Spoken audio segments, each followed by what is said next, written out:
In our last episode, we went through the creation of our new Kharn. So without any more delay, shall we get this show on the road?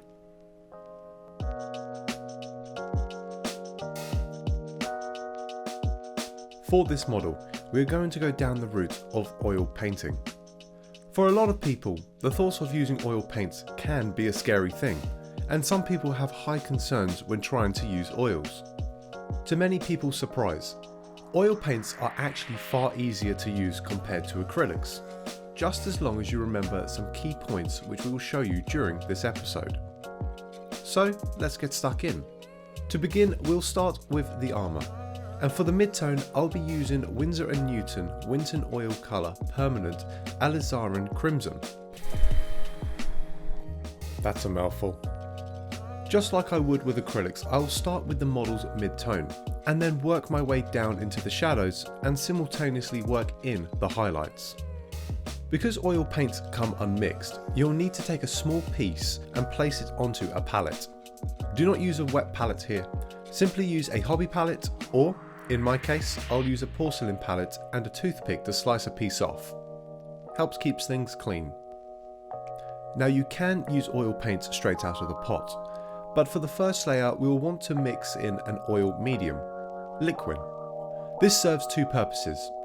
Firstly, this allows us to break down the opacity of the oil paint, and secondly, liquid speeds up the drying time quite considerably.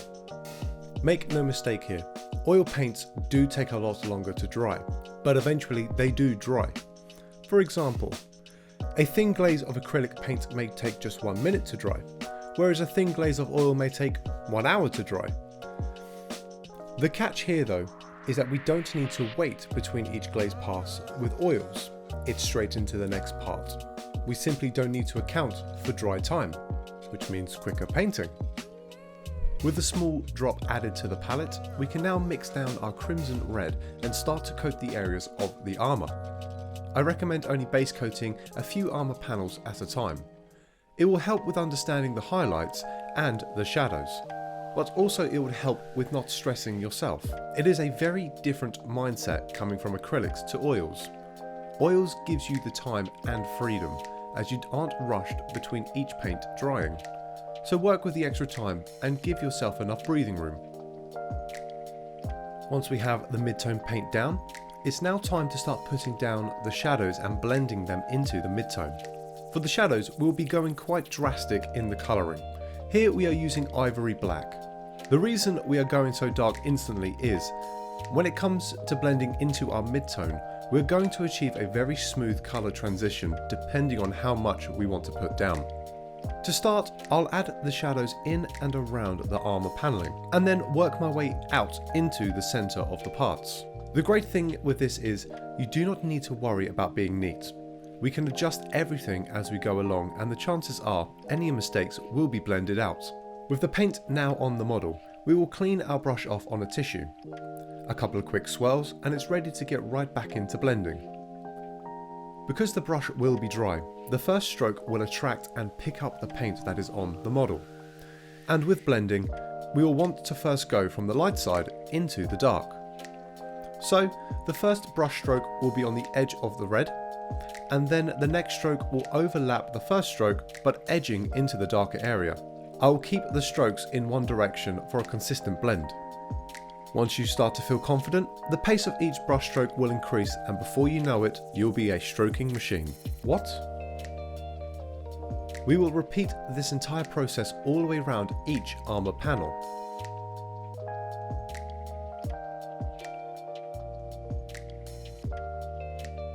Once we are happy, we can now start to work in the highlights. For this I added Abtalung 502 red primer to the palette and slowly added a 1-to-1 mix with the crimson red. This colour is then used for the highlights where we want the colour to be the brightest.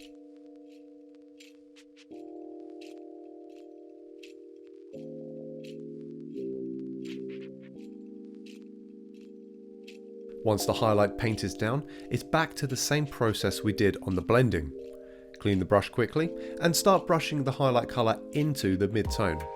This process is repeated for all the highlight areas. Depending on the strength of the highlight, you may need to repeat this step a few times. Just keep increasing the tone until you have reached the right point for this model.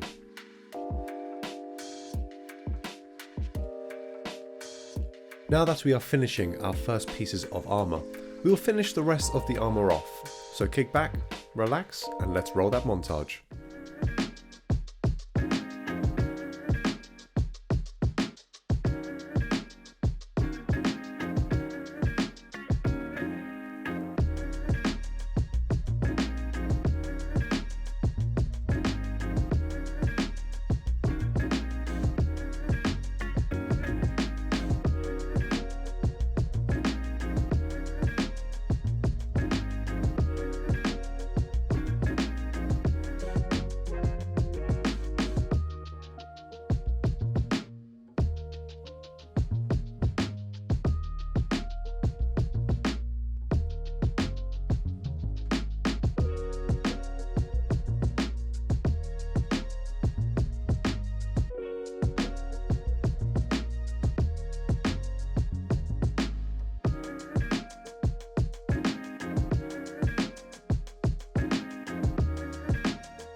With the armour now finished, it's time to move on to the skin.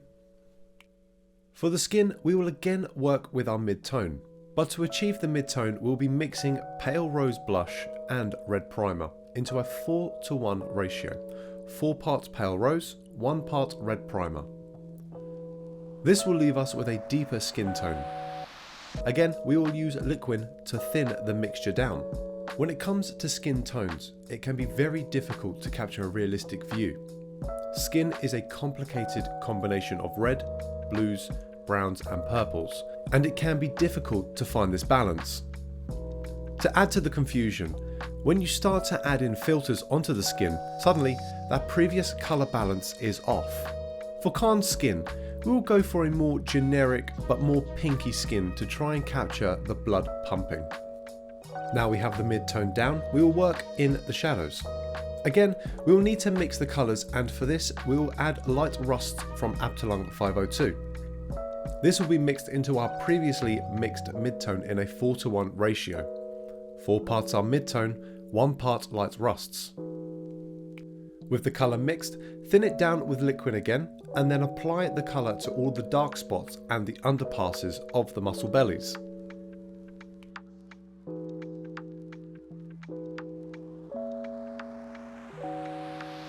Now the colour is applied, do not forget to blend into the mid-tone.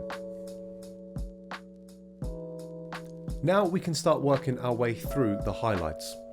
For the first highlight, we'll be just using pale rose. This will be used for the higher parts and for the upper portions of the muscle bellies. For Kharn, I want the chest to be the centre of attention. So with the highlights, I am working in and around that centre mass and brightening that centre focal point. With the first highlight done, we will now come in with our extreme highlights. For this we'll be using light flesh tones from Abtelung 502. We will want to be quite selective in where we place this highlight, as it's going to be bringing that colour value higher to white once it is blended in. Again, working with the centre of mass This will be our brightest point and we will naturally draw the eyes into the centre. For the arms, the most upper portions will just have a streak. Because this colour can be quite overpowering, we will be going back and forth between our first highlight colour and our midtone to get the right amount of depth and light. When it comes to painting, there are a lot of things at play rather than just a good paint job. Because we are working with such a small area, we need to be selective in what things will catch the viewer's attention. For example, on this model, I have kept in mind several points of interest I want the user to be looking at depending on the angle. If we look from the front, I want the chest to be the immediate focal point. Given the direction of the lights coming from the back right, we want our tones to blend into the middle of the torso. Again, following the direction that the light is also coming from. From the side, the light is coming down and across the arm, but the focal point is on the top of the bicep. From the back, the focal point is now going to be broken into 3 spots: the elbow, the calf armour, and the backpack. Again, each point drawing into a centre point, which the eyes will naturally be drawn into. Now we have the skin done, it's time to start working on the gold trim. To start, we'll be using 2 colours on the trim. One colour for the highlight and another for the shadow. We'll start with AK Interactive True Metal Gold and we'll start to base the trim.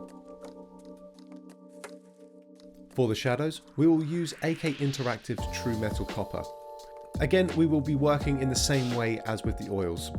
Add the colour for the darkest area first and then feather the colour into the highlight. The wax will blend just like the oils do, leaving you with a very quick and perfect blend. Now these paints are not oils. However, they hold the same properties as oils and mix very, very well. The paint range is actually a wax paint suspended in alcohol. The wax gives a brilliantly smooth application, and with the alcohol it is a rather fast dry time. Not as fast as acrylics, but fast enough that you need to be quick on large areas.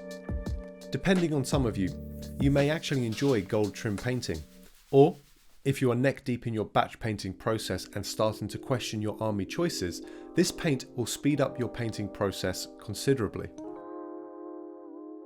With the trim now based, we will work in on bringing a little bit of variation to the shading of the metal.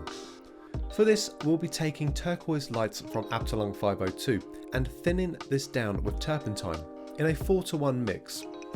We want this to be more of a washing stain. We will apply the paint into the recesses and around any rivets and joints.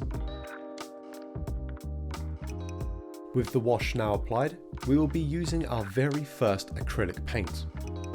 Using Agrak's Earthshade to tone down the brightness and dull the metal.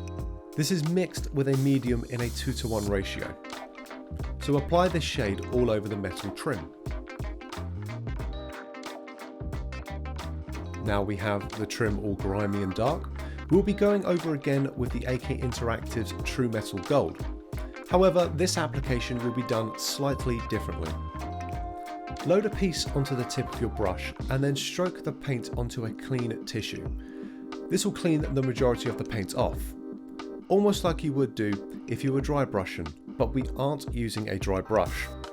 The reason for this is, the wax paint holds a very high pigment and this pigment is very easily placed. So to catch the raised areas and to give the effect of mottled metal, we will want the brush strokes to pass and leave an irregular amount of pigment.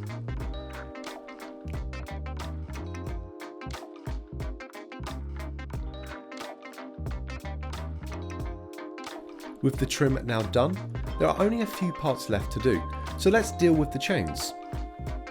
We will base all of the chains using AK Interactive Rust Streaks and wait for this to evaporate.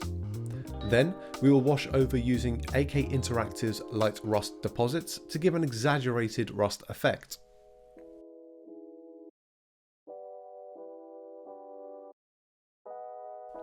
Let this dry and then quickly dry brush AK Interactive's True Metal Steel over the top.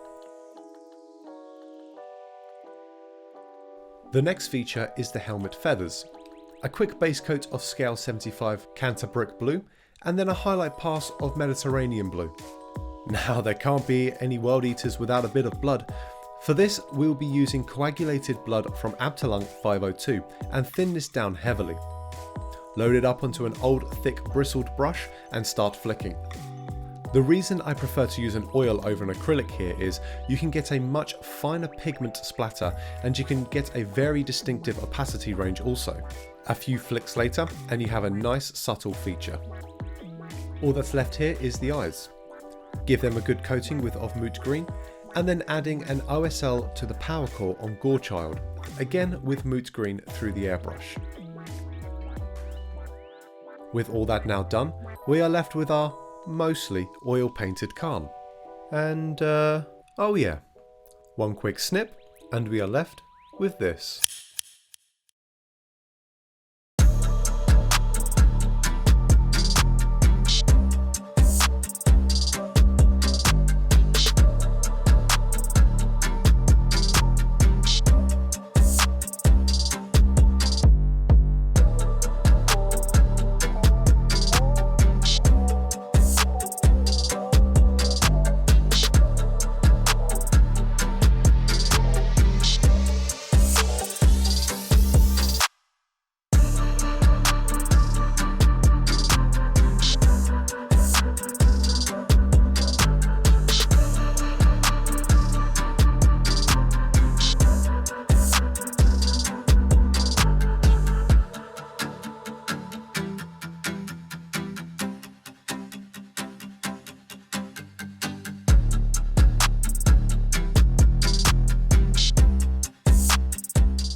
What was that, Arthur?